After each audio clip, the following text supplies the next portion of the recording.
بسم اللہ الرحمن الرحیم۔ السلام علیکم یا علی علیہ السلام مدد۔ میرے بھائی، آپ نے جو سوال کیا ہے، آپ کی ایک روایت آپ نے بیان کی ہے، جس میں کسی سنی مولوی نے ممبر کے اوپر بیٹھ کر یہ کہا ہے کہ حضرت علی علیہ الصلوۃ والسلام نے ابو جہل کی بیٹی جو مسلمان ہو گئی تھی اس سے شادی کی خواہش کا اظہار کیا، اور پھر جب یہ بات رسول اکرم صلی اللہ علیہ وآلہ وسلم کو پتہ چلی تو انہوں نے ایک خطبہ ارشاد فرمایا اور کہا کہ علی سے کہہ دو کہ وہ میری بیٹی کو طلاق دے دے، یعنی سیدہ فاطمہ زہرا سلام اللہ علیہا کو، پھر جس سے چاہے وہ شادی کر لے۔ یہ بالکل جھوٹ ہے، بالکل جھوٹ ہے، سفید جھوٹ ہے، اور روایت کو، اصل روایت کو تروڑ مروڑ کے پیش کرنے کی ایک ناکام کوشش ہے۔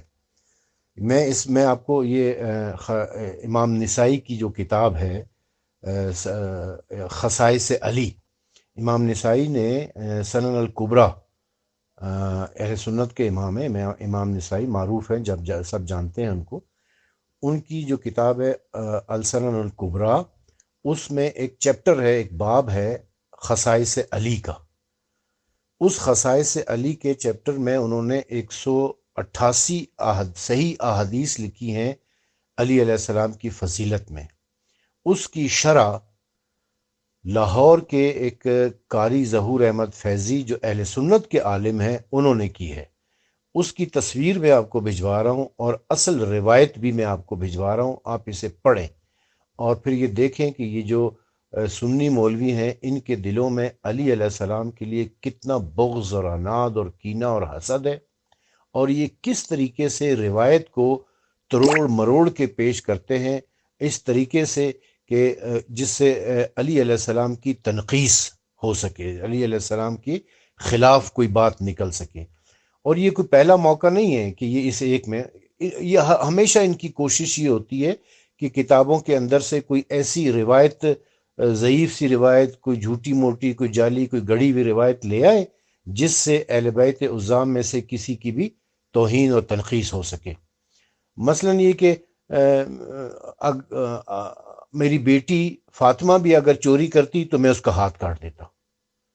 اب یہ حدیث ہمارے ہاں کہیں نہیں ملتی ہے، لیکن ان کے ہاں بھی کسی مستند کتاب میں نہیں ہے، کسی کدو کریلے کی لکھی ہوئی کتاب میں ہوگی، مگر اس حدیث کو اتنا زیادہ بیان کیا جاتا ہے، اتنا زیادہ بیان کیا جاتا ہے کہ جیسے بس اب کیا بتائیں ہم آپ کو۔ بہرحال ایک اور روایت کی جی، علی علیہ السلام کا خلیفہ ثانی کے دور میں علی علیہ السلام کا اور یہودی کا ایک مقدمہ پیش ہوا، اور یہودی جو ہے نا وہ ہار گیا، جیت گیا، اور علی علیہ السلام اس مقدمے میں ہار گئے تھے۔ تو کبھی وہ عیسائی بنا کر اس کو پیش کرتے ہیں، کبھی یہودی بنا کے پیش کرتے ہیں، کبھی کہتے ہیں زرا کا مسئلہ تھا، کبھی کہتے ہیں تلوار کا مسئلہ تھا، کبھی کہتے ہیں زین کا مسئلہ تھا، کبھی جھوٹی موٹی روایتیں انہوں نے جو ہے نا وہ گڑ گڑا کے جو ہے نا اس قسم کی بیان کر رہے تھے۔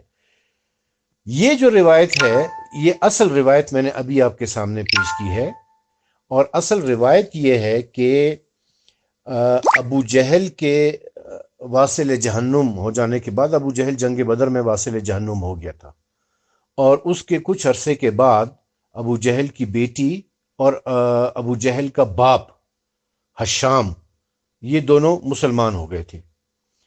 اور پھر حشام جو ہے وہ آیا، اور اس نے آ کر رسول اکرم صلی اللہ علیہ وآلہ وسلم سے کہا کہ میں نے اور میری پوتی نے اسلام قبول کر لیا ہے۔ لیکن ابو جہل بہت بڑا اسلام دشمن تھا، بڑا اسلام دشمن تھا وہ، اور اس کی دشمنی معروف تھی۔ مکے میں بھی رسول اکرم کو اتنی اذیتیں دینا، تکلیف دینا، اور پھر مدینے میں آ کر جنگ بدر میں شریک ہونا اور جنگ کرنا مسلمانوں کے خلاف۔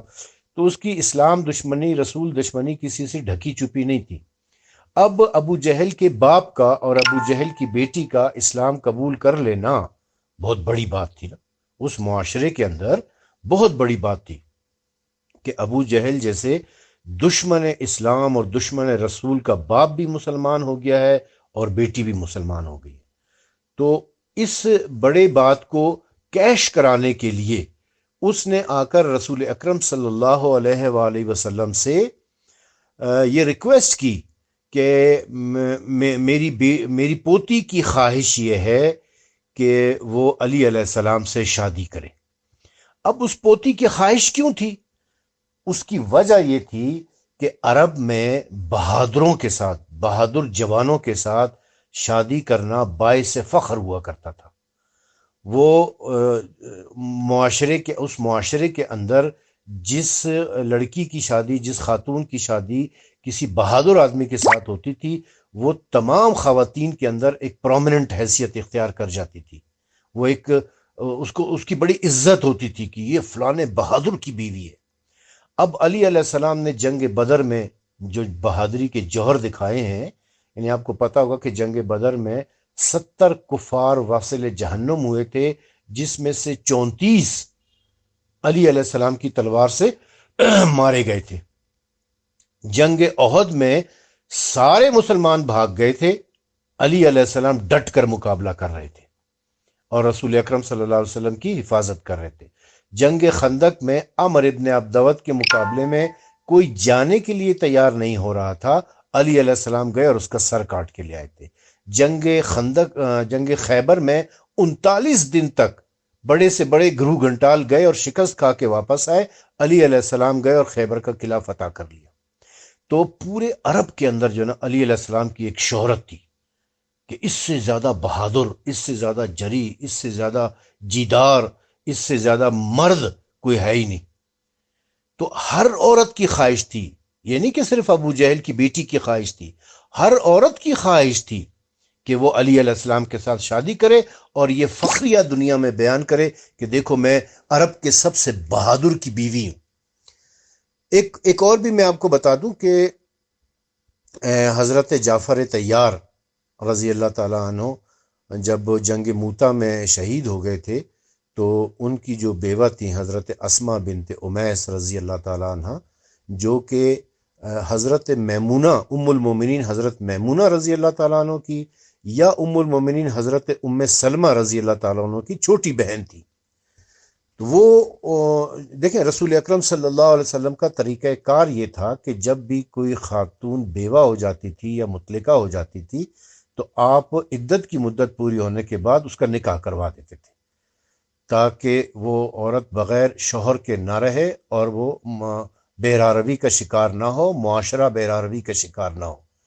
اور اس کے لیے آپ کیا کرتے تھے کہ خود مسجد نبوی میں جمعے کے دن خطبہ دیتے ہوئے فرماتے تھے کہ جی فلانی عورت بیوہ ہو گئی تھی، اس کے شوہر کا انتقال ہو گیا ہے یا اسے طلاق ہو گئی ہے، اب اس کی عدت کی مدت پوری ہے، تم میں سے کون ہے جو اس کے ساتھ نکاح کرے گا؟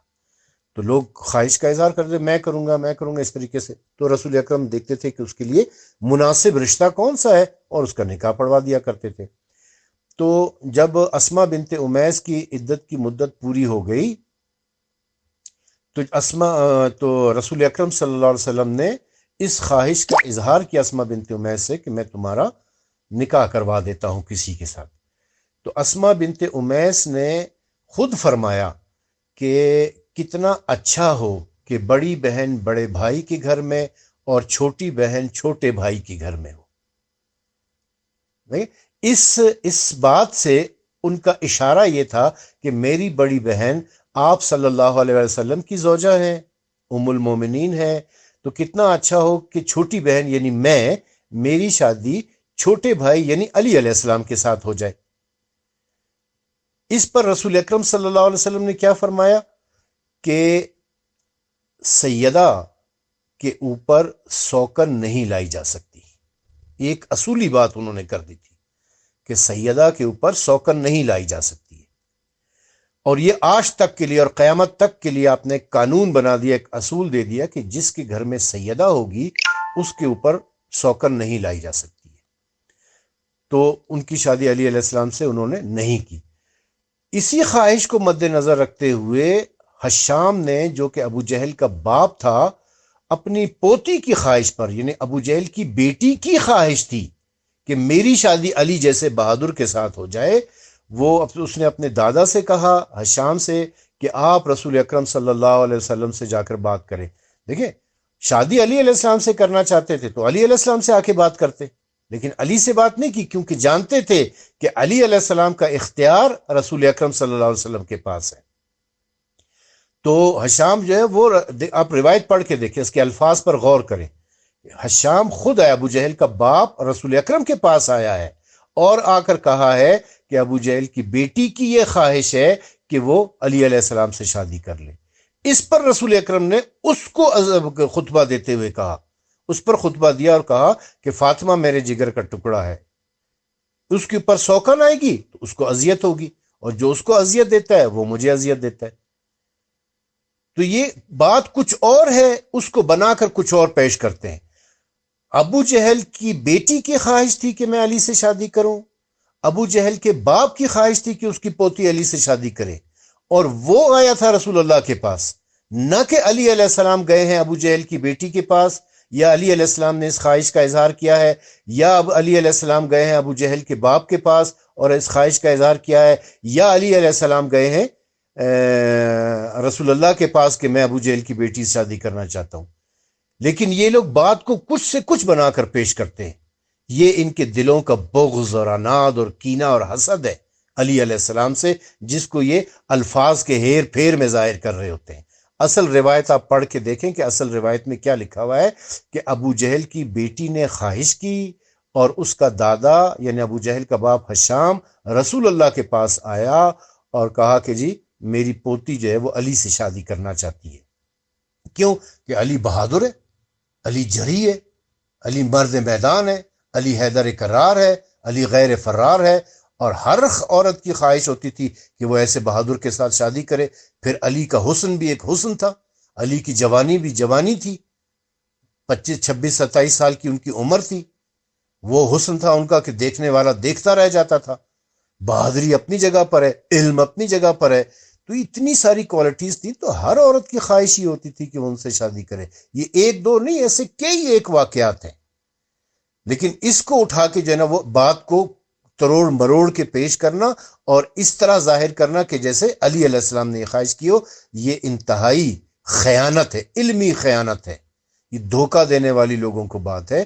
اصل حقیقت لوگوں کے سامنے بیان کرنی چاہیے تاکہ لوگوں کو سچ کا پتہ چل سکے. اور یہ کتاب کا میں نے آپ کے سامنے پیج بھجوا دیا، آپ اس کو شیئر کریں اور بتائیں لوگوں کو کہ اصل حقیقت کیا ہے اور اس مولوی نے کتنا جھوٹ بولا ہے. اللہ تعالیٰ اس مولوی کی ہدایت کرے، ہم اس کے لیے دعا ہی کر سکتے ہیں. وآخر دعوانا ان الحمد للہ رب العالمین.